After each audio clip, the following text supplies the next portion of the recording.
I'm John Nolan, a chair with vistage.ae, and I'm joined today by Polavarapu, the founder and CEO of QuickShip, an e-commerce business in Dubai in the United Arab Emirates. So Prue, today we're going to talk about your story, your business, and your aspirations for the future. We'll record this podcast and we'll share it with yourself and our community, and this will be available for you to then use as you would like. We'll get stuck into the conversation now. Great. Thank you. Okay, so Prue, what do you do? What is the business? What's the business you're involved in? What's your exact role?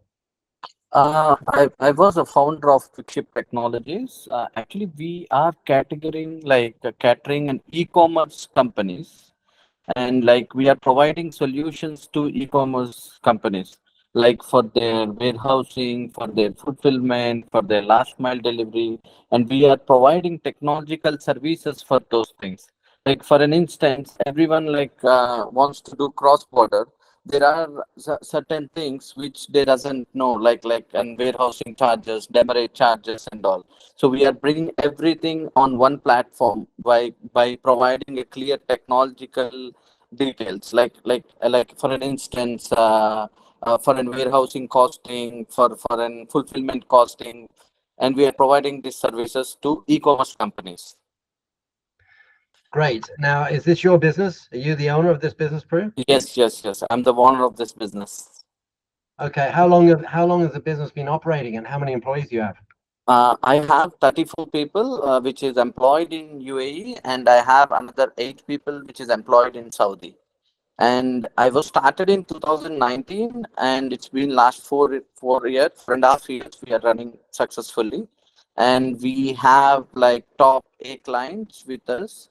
And we are we are mostly, our focus is to encourage young entrepreneurs, like anyone who wants to do something in e-commerce, because nowadays everyone knows e-commerce is booming. The only one industry which is booming, everyone knows, is e-commerce. But many people doesn't know how to do e-commerce, how to start e-commerce. So I have an idea that I need to support those people, like either it's a housewife or in someone who's looking for a second passive income or something like that. So we are creating an environment where anyone can sell in GCC through your little online skills with your little time. So this is how we wants to place ourselves into this region. Great. Now, where are you from, Prue? I'm from India. Okay. I'm from Hyderabad. I did my MBA in Andhra University. It's 150 years old university, one of the famous educational societies in India.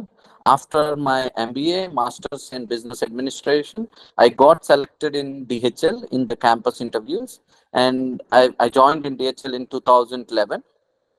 Then after a year and a half, I came out from DHL thinking that, I can do my own business. This is what the impact, this is what the training, this is what the things yeah, I have an MBA certificate with me.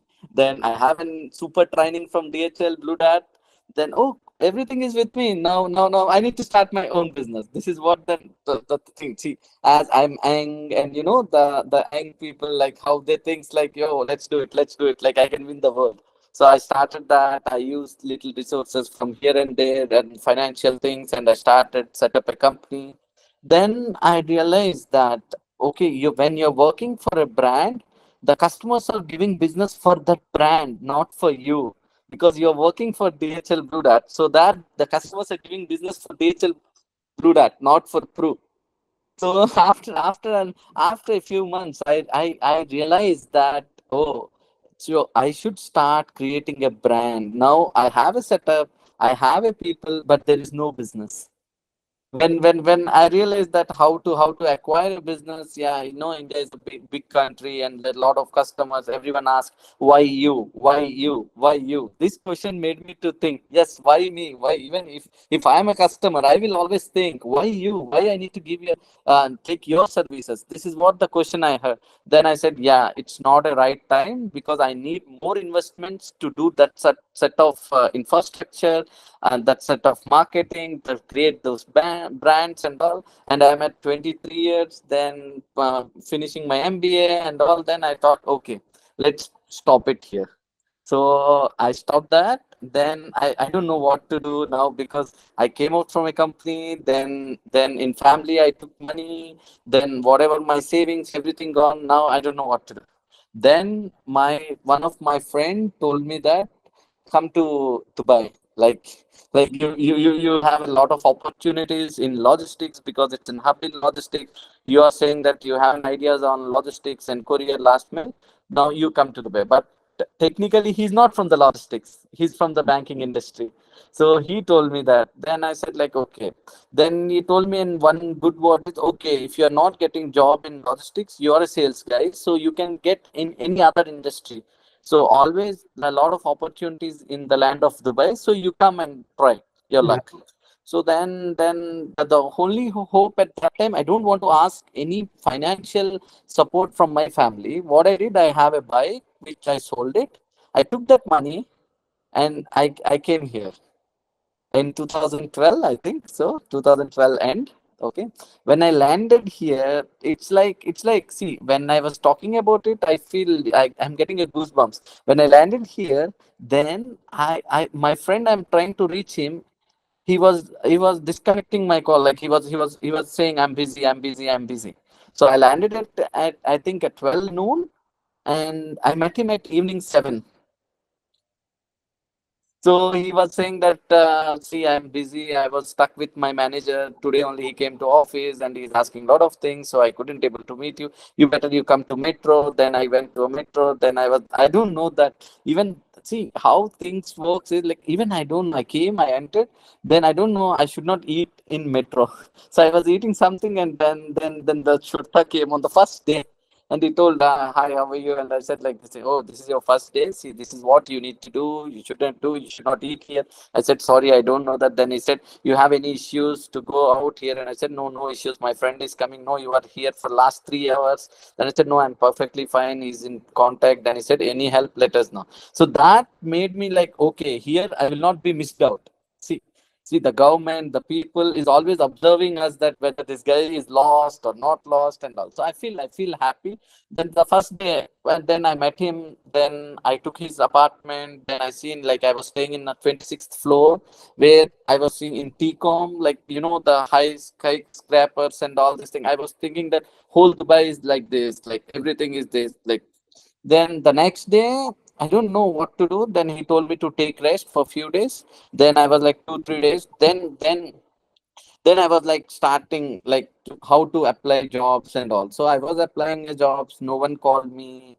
Then one day, one guy who is an CFO in one company, I met him. So he told me that, Prue, don't apply for all the jobs what you are seeing.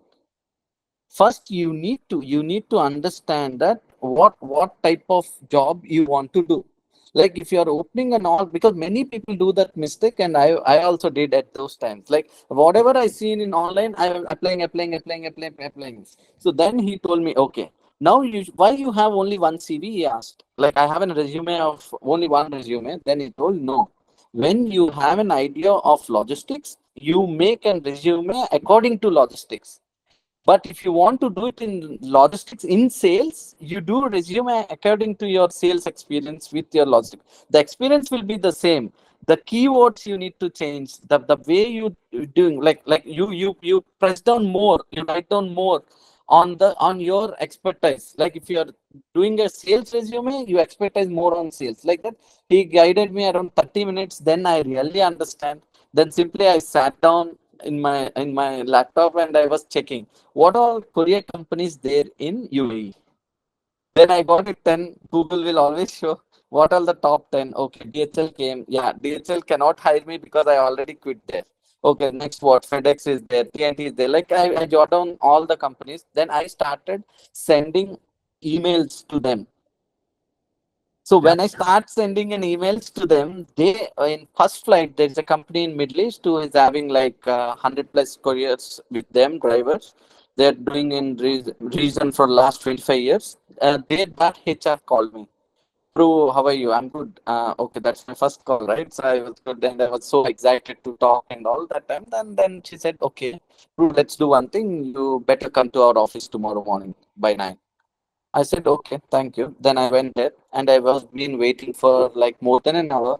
Then the manager couldn't able to come on time or something. Then he said, see, today actually manager have other meetings, but I feel like I need to schedule your meeting in between. So they scheduled the meeting. Then I spoke to the manager.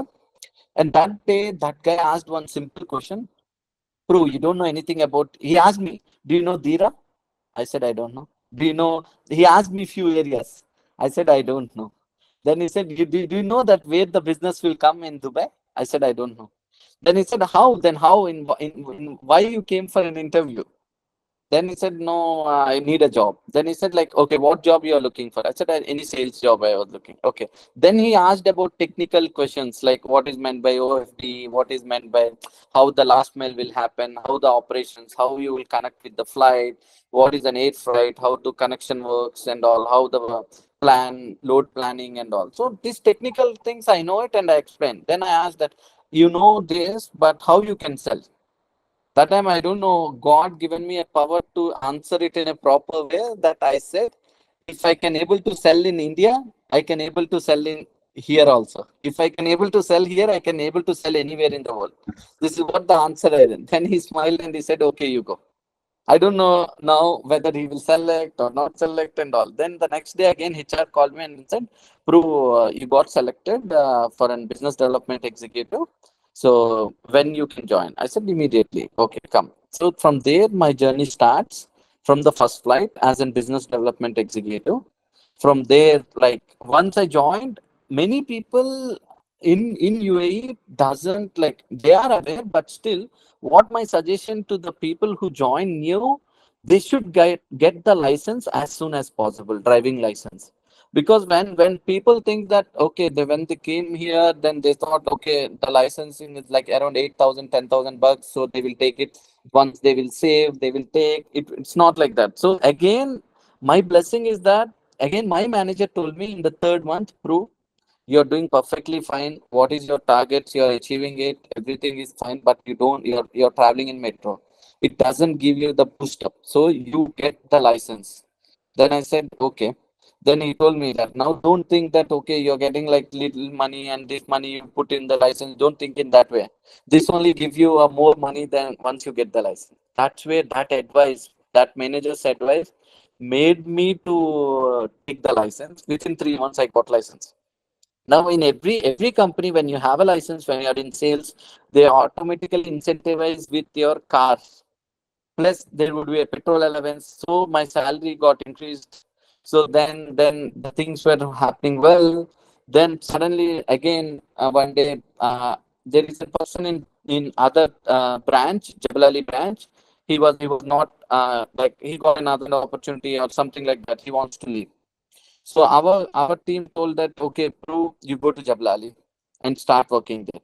I was thinking that okay, it's like normal thing. So I went there. I started working inside Jablali, where more shipping, more things were happening there. I got good clients there, and we are providing services to different companies. That time, e-commerce is developing. Like most of them from China and from different countries, the shipments were coming, and we are doing clearance services for them. Then we are converting into brick bulk, we are converting into road transport, and all these things were happening.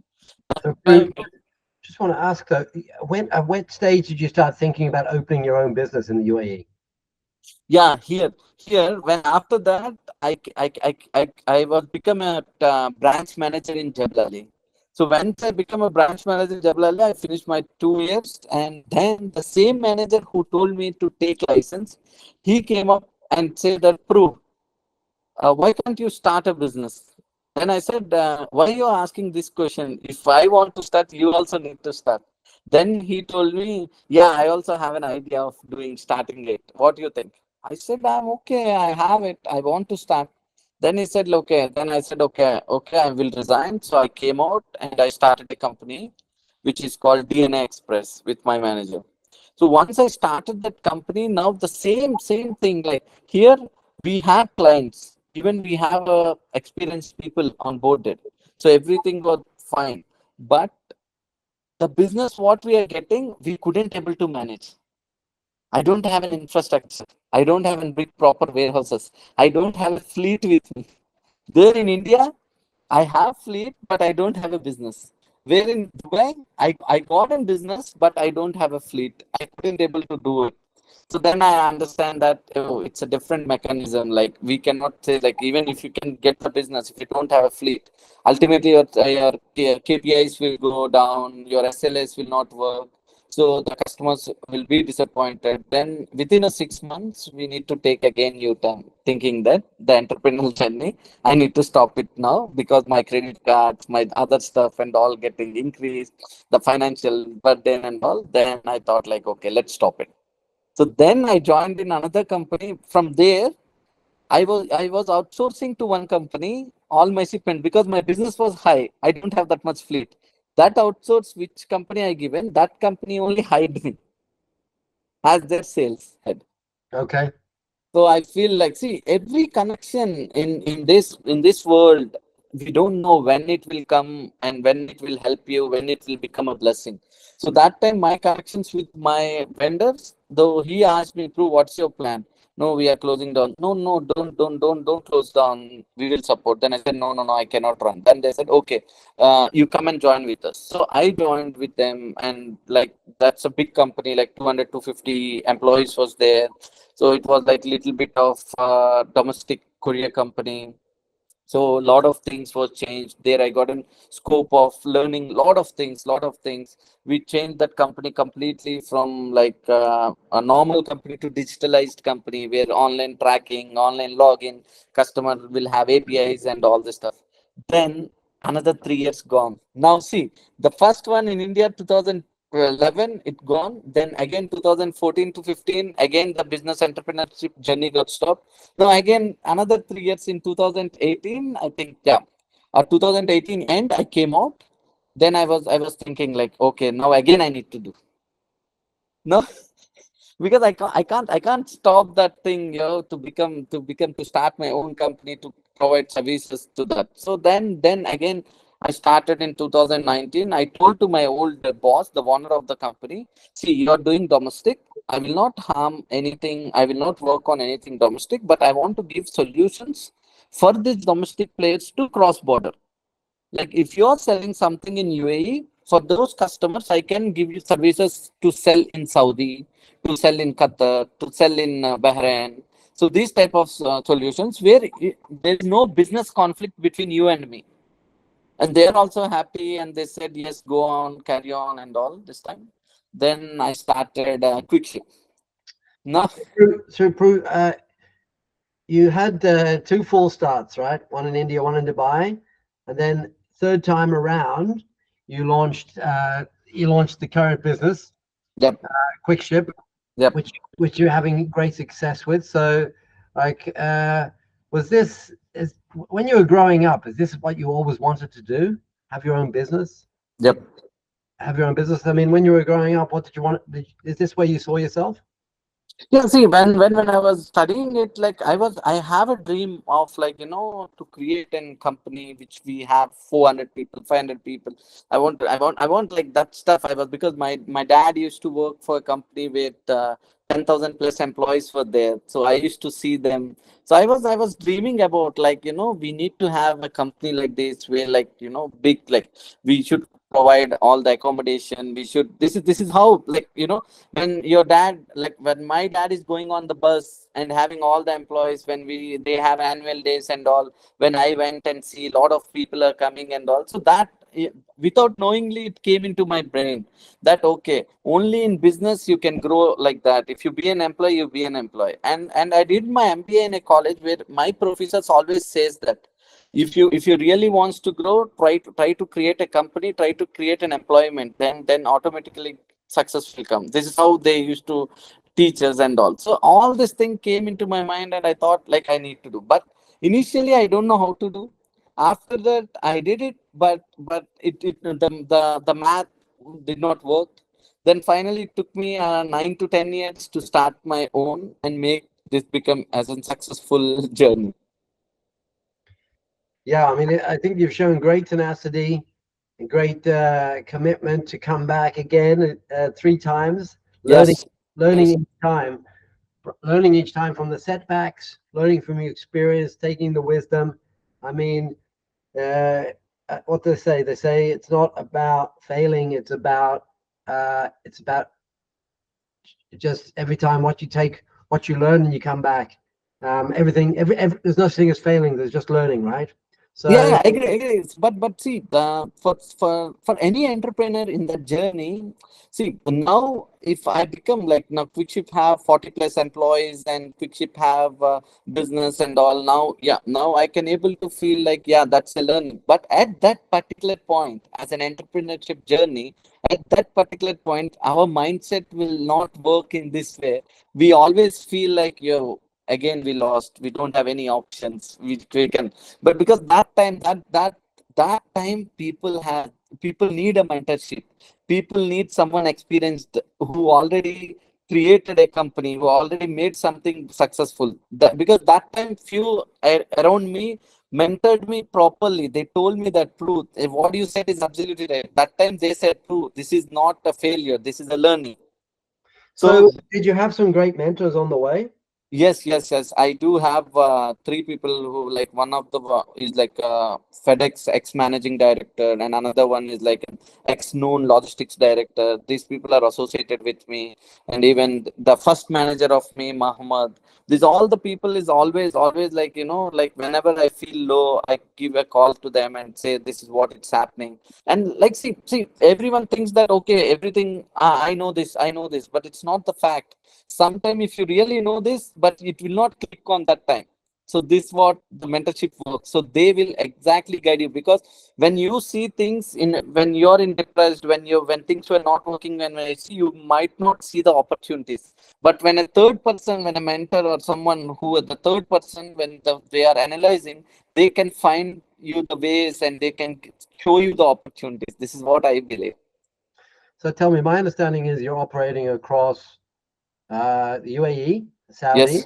Yep. You have future plans to expand into some of the other GCC countries. Yes. What are the biggest challenges you faced on the journey?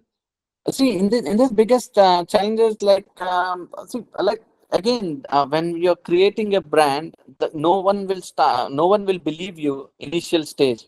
Like let's say I started a quick ship and I went to a big companies like Noon and Amazon and all these companies, and I said like, I can give you a service. Then they said, okay, thank you very much, come later. This is what this is what they, because they doesn't know what me, because I started a company in 2019 and immediately I go them and listen. Then they told, then I spoke to someone and they said, see, this is what the challenge you will face. You need to create a brand. So rather than going with the top five companies, find out the space where you create a more customers with the small SMEs.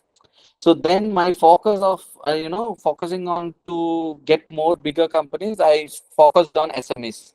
So when SMEs, they are also startups, they are also new, they are also like they want services, they want. So when I get that credibility from the SMEs, then these SMEs were referring to bigger companies. They are telling good about us. So this is what this thing. So when you're creating a brand, you always have a challenging of getting a refusals. Like no one will accept you. So So now you so need how to did fail. you overcome? How did you overcome that challenge of creating that brand awareness? You Yep. mentioned that you started. You're not going to be able to go to the biggest customers in the market because No, you're new.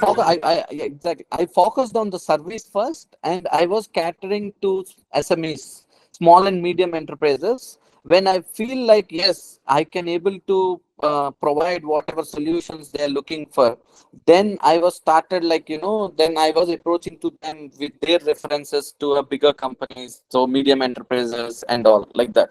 So one of our small SMEs, like who is working with us for like one and a half year, the husband was working in one of the big companies.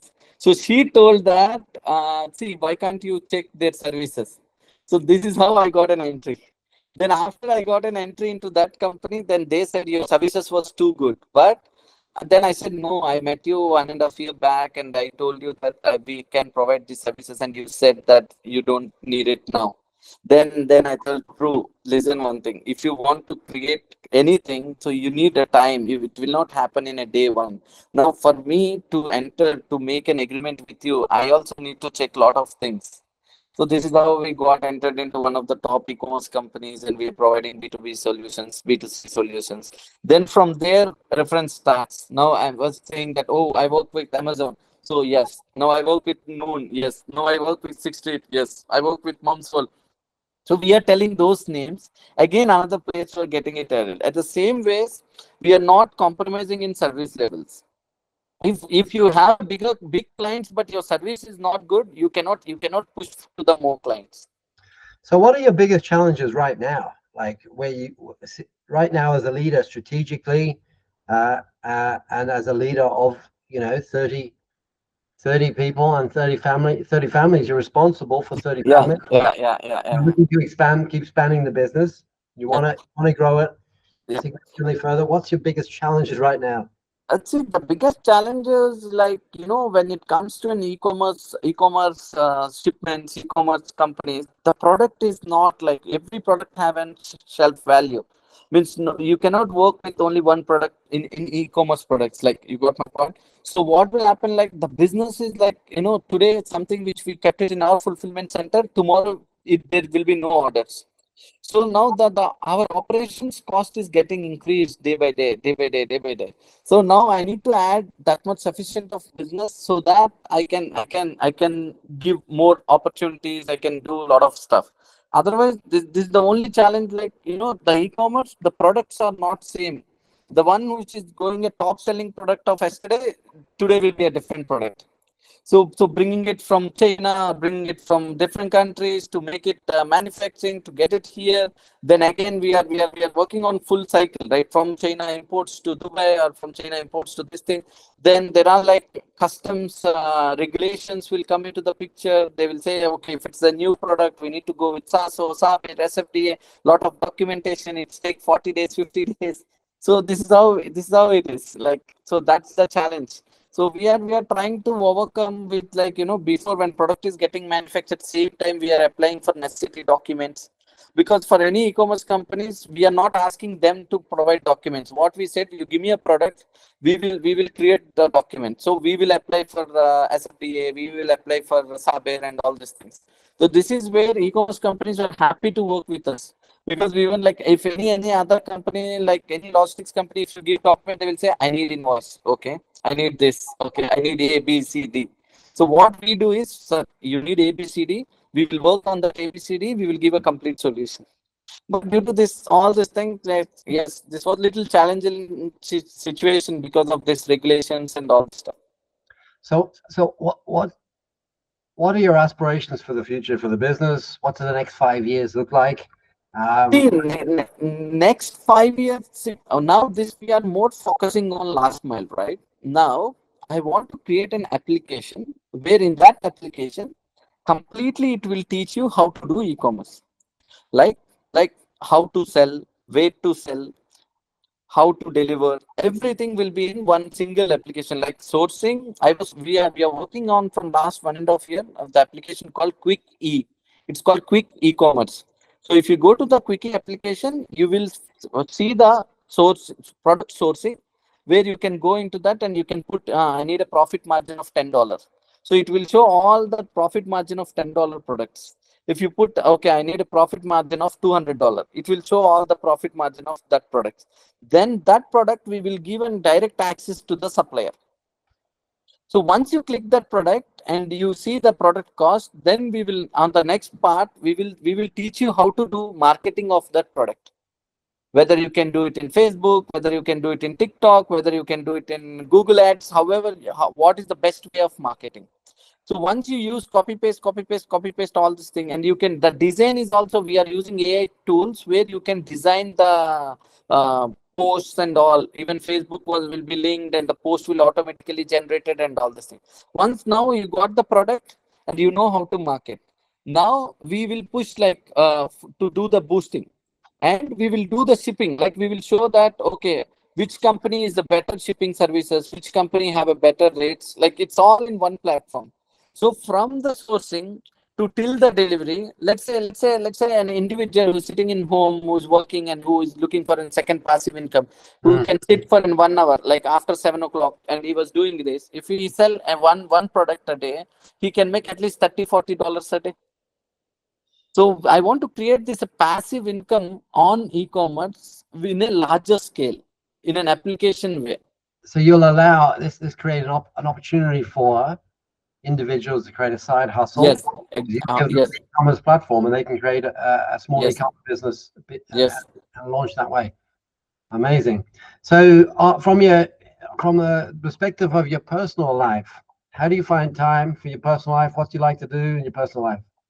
See, personal life, I was very happy because whenever things were bad, even my wife belongs to the same industry, so she knows that like every shipment, what is the value of the each shipment, even a small kilo shipment or a 10-ton shipment is the same. The customer will respond the same. The customer will ask you the same way. So she knows it. She understands. When I pick up my phone at night, she can understand that, and everything going cool. But I love playing chess. I because from my childhood I was playing chess. I'm like an international FIDE player. So I used to play for tournaments. If I won't become a entrepreneur in Dubai, might I become a chess player in India?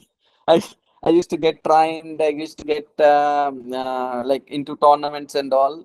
Then like every time when I feel so stressed, I don't know. I play chess for half an hour, 1 hour, then I will get a lot of more new strategies, lot of more things. I was learning a lot of things from the chess. Every day I play more, the more things. Like if I'm in a problem, I play chess. This is what I do. This is how my stress will No, go. because it's very important as an entrepreneur in a fast-paced Yes. environment like Dubai. It's very important to have something to be able to switch off, right? Yeah, I agree. Right. Well, look, I always like to finish with, or I like to finish with this question, which is, you've shown great dedication and passion through the journey of launching 2 businesses that didn't succeed, but third time around, you're having this great success. The future's looking really bright. You're in a very exciting market, the UAE, Saudi, the region. So what would you say to an 18-year-old entrepreneur starting out now? What would your advice be to them? Or even if it was your 18-year-old self, what would you say to yourself if you were 18? Okay. See what I advise, like you find out any business, just you work on that business and you find out where is the gap. Like because many people think that business is good. No, not like that. You should find out where is the gap in that business. Like with that business to the customers, is it any gap? Is it any value you can add? Once you find that, when you can able to add that value, now stick on that. Then this is the first thing. Then the second thing is that if you really wants to do any sort of businesses, don't make like like you don't get a lot of money from, you don't borrow money, you don't do this thing, and don't never ever take loans from someone and start a business.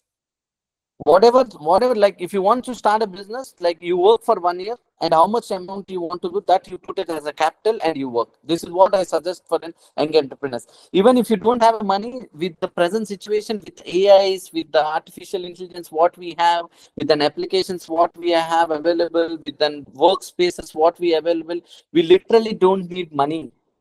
If you have a proper idea and if you know how to execute it, you can do it. Like it's not about money. And don't make your, like if in any entrepreneurs, many entrepreneurs I spoke when I'm back to India and all this thing, many people are taking loans and starting a businesses. I always suggest, don't take any outside finances or loans to start a business. First you create, you need to understand the gap, and you find out a solution for that gap, and you start doing it from one. There is no business, you no need to start with 100 or 50. Like you start with your one. You are the first employee, yes. You are an accountant, yes. You are an HR, yes. You are the sales rep, yes. This is what you need to do. You start with your one. Don't look for a big offices, don't look for a big team. You start with one, and you try to acquire, you try to give that solution to the one customer. That first step make you to become a successful entrepreneur. Super. So Prue, the founder of CEO of QuickShip, an e-commerce business here in Dubai, the UAE. That's a wrap. Thank you for your time today. It was great chatting with you. As I mentioned, the videos and the YouTube videos will be available for you to use as you wish when they come out in a few weeks. No, great, man. Thanks, John. Thanks. Thank you. What I want to ask from you also, like, what advice you will give to an entrepreneurs of 30, 35 years, like me?